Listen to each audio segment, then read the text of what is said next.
afternoon, everyone, and welcome back. Before we begin, I'd like to ask everyone to please join me in a moment of silence to honor the memory of those who lost their lives in this pandemic and to the African American victims of police shootings. Our hearts go out to them and the loved ones they left behind.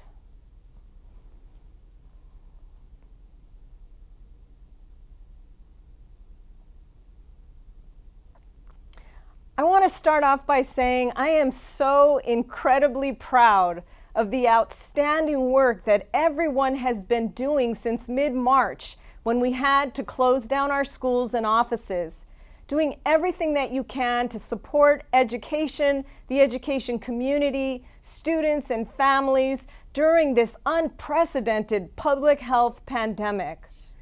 LACOE's been recognized throughout the state for our role in leading and guiding districts and schools as they navigate these uncharted territory of COVID-19.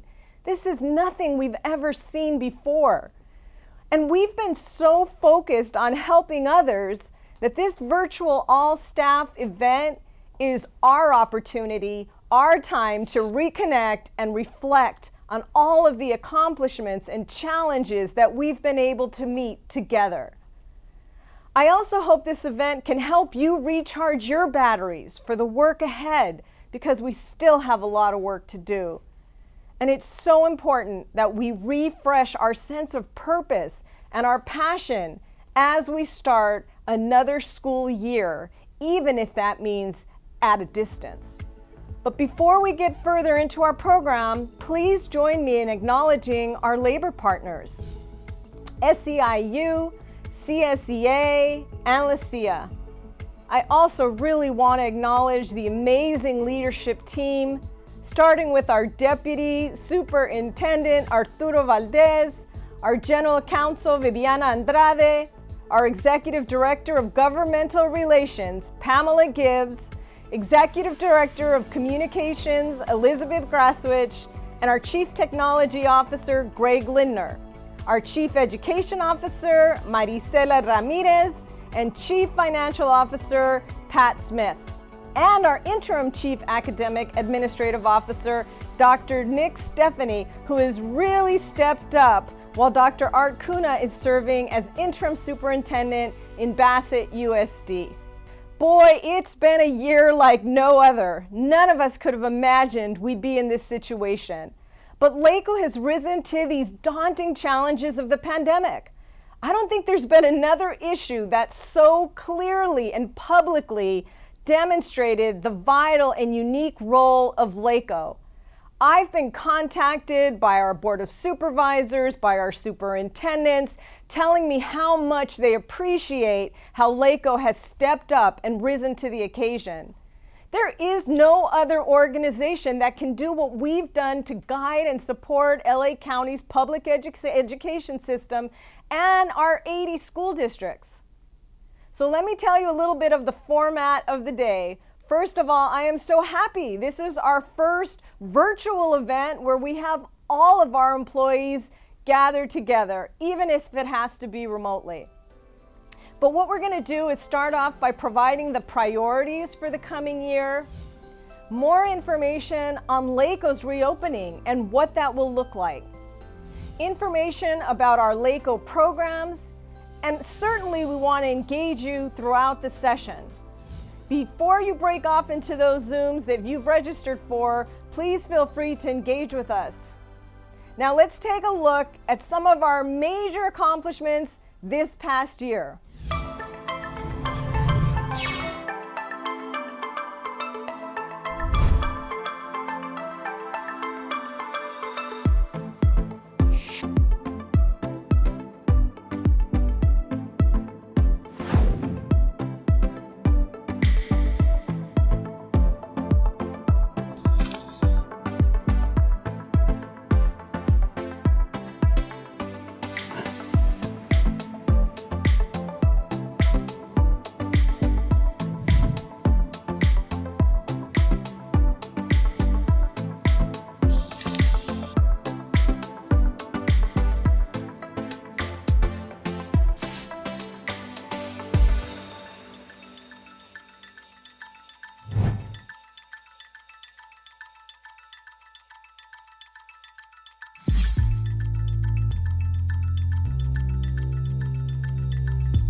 you've seen, we've had a very productive year.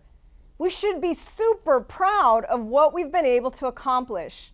None of this work and impact could be possible without each and every single one of you. And your role in this organization and the work you do is the core of LACOE.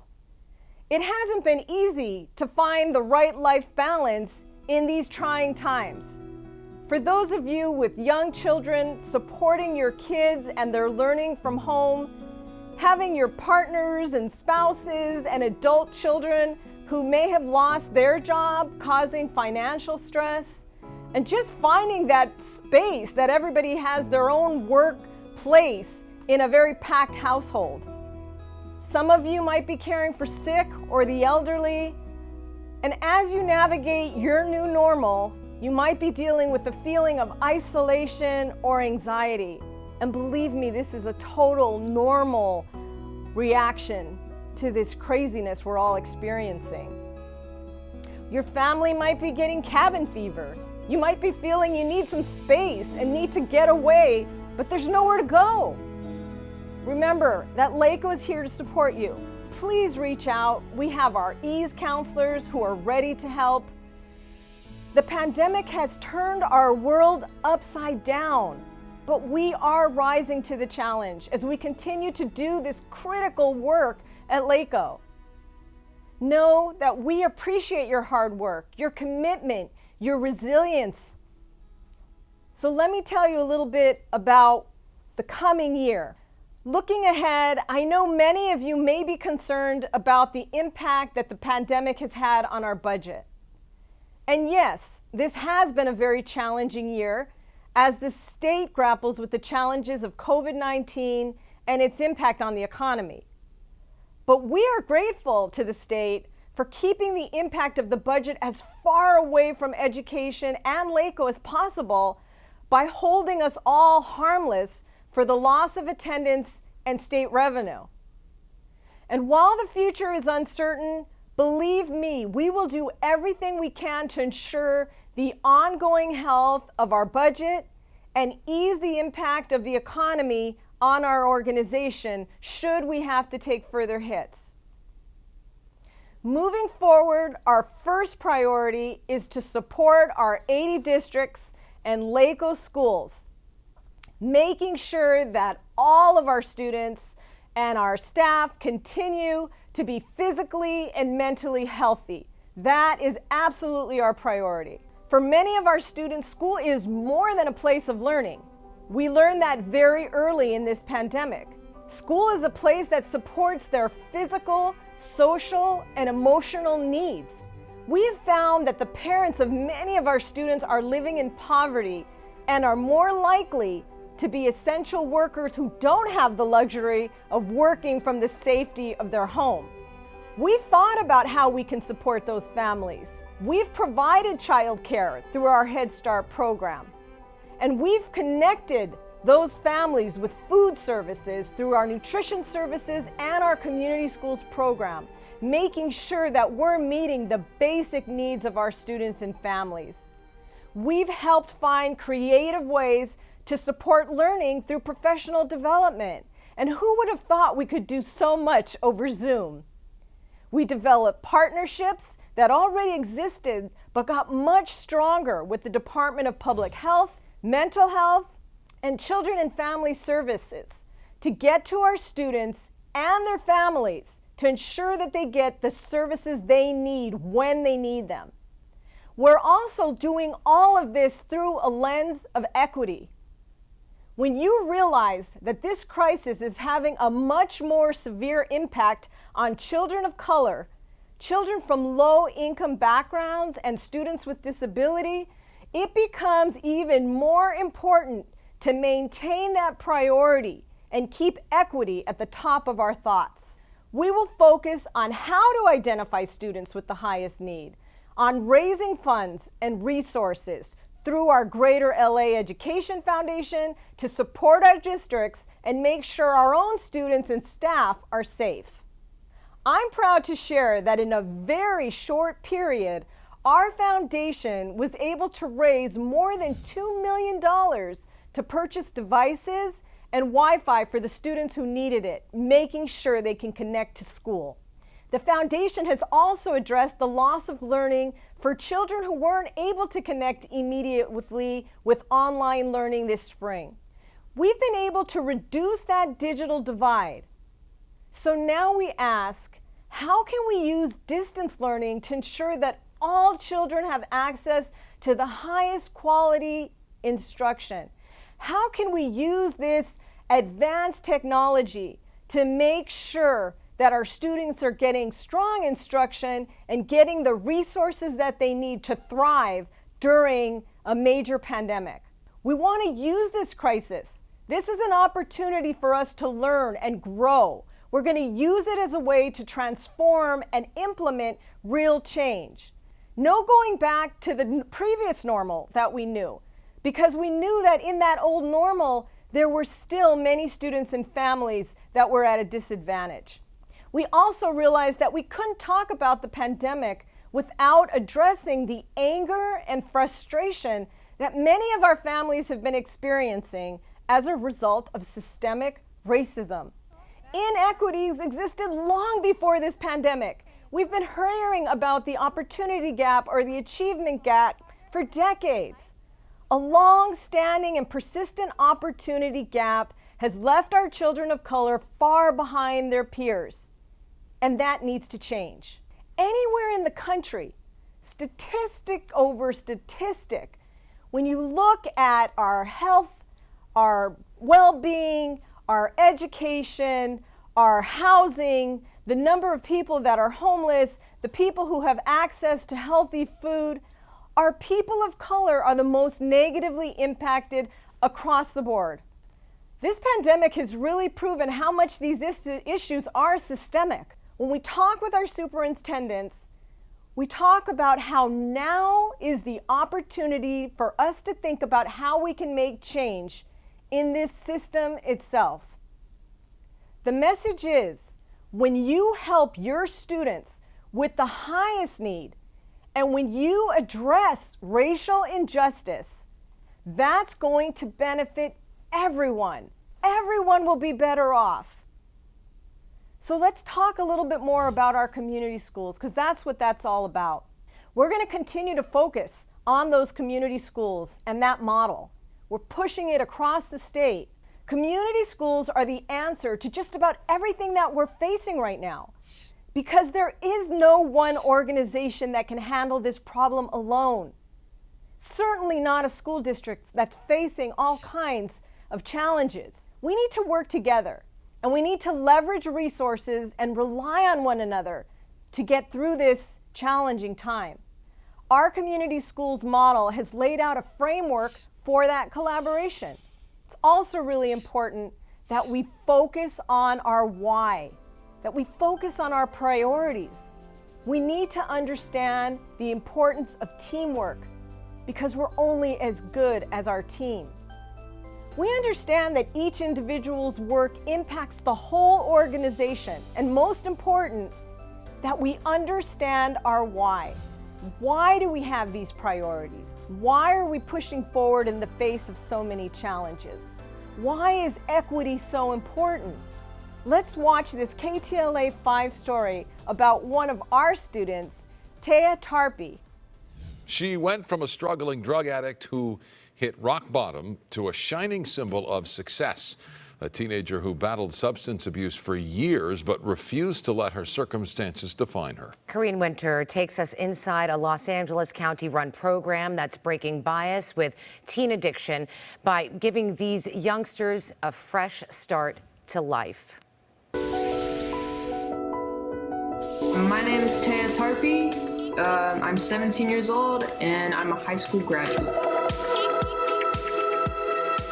If you understood where she came from, you'd almost think it's impossible that she is where she is today. As part of the class of 2020, Taya Tarpey is planning for her future, a future she didn't think she'd live to see. So like all of last year, I was using crystal meth, and then it was getting really bad. I had no friends, my world was being twisted. Taya, who revealed her drug use started at just 13, was picked up off the streets in 2019 and put into Central Juvenile Hall. The first 4 days I was coming down, crying a lot. I just wanted to be back out. When they first come in, you don't know where they're going to land, and she was such an addict. As a teacher in the LA County Office of Education, Jeanette Hector explains the struggle for students in the system. In the juvenile halls, it's a lot of discipline, a lot of